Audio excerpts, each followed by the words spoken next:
Monica. She'd made a mistake. A big mistake. No, make that a colossal mistake. One she might not be able to fix.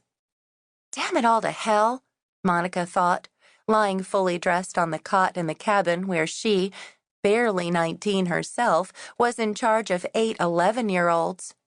She had a semi-private room, a tiny space with an open window to a larger area where the girls slept in sleeping bags tossed over canvas and wood cots straight out of the 50s.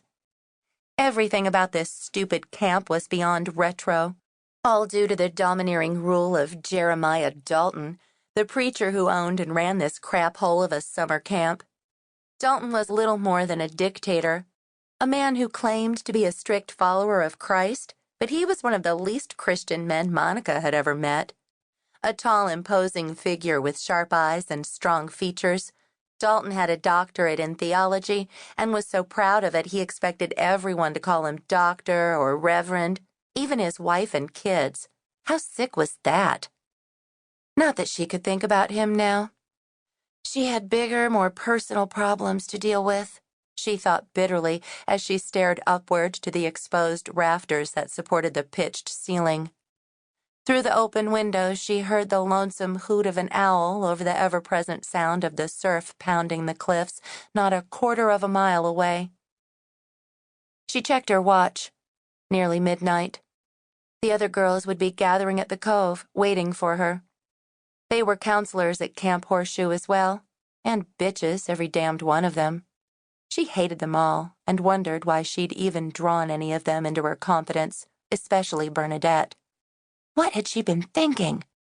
Yeah, Bernadette Alsace could keep a secret, or at least Monica hoped so. But still, she should never have confided in the athletic girl with the sharp wit and even sharper tongue.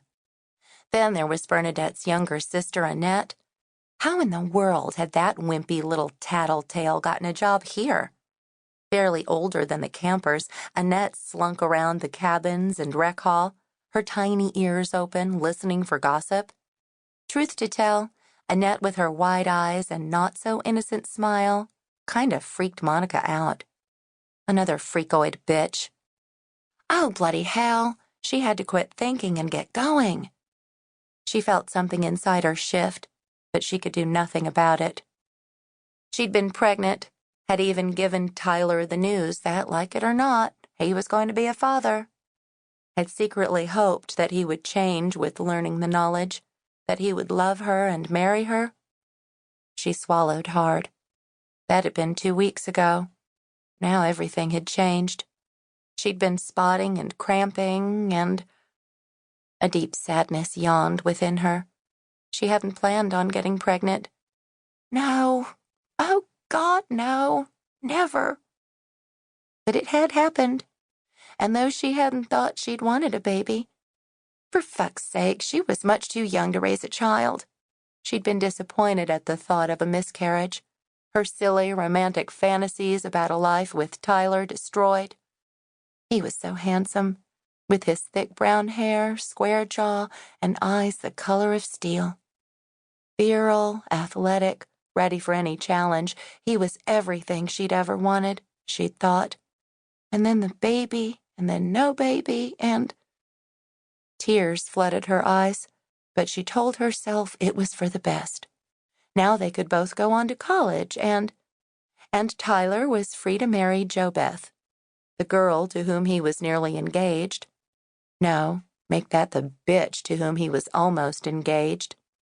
At that thought, Monica winced. Cautiously, she raised up and peered over the windowsill into the main area of the cabin. The bigger room was dark, faintly illuminated by one nightlight. All of the cots were occupied, the girls dead asleep after a rigorous day of tending to the horses, swimming in the lake, Bible classes, and kitchen or latrine duty before an outdoor sing-along and prayer meeting. Lights out at 10, and after nearly a half hour of whispered gossip between her charges, they'd all fallen asleep.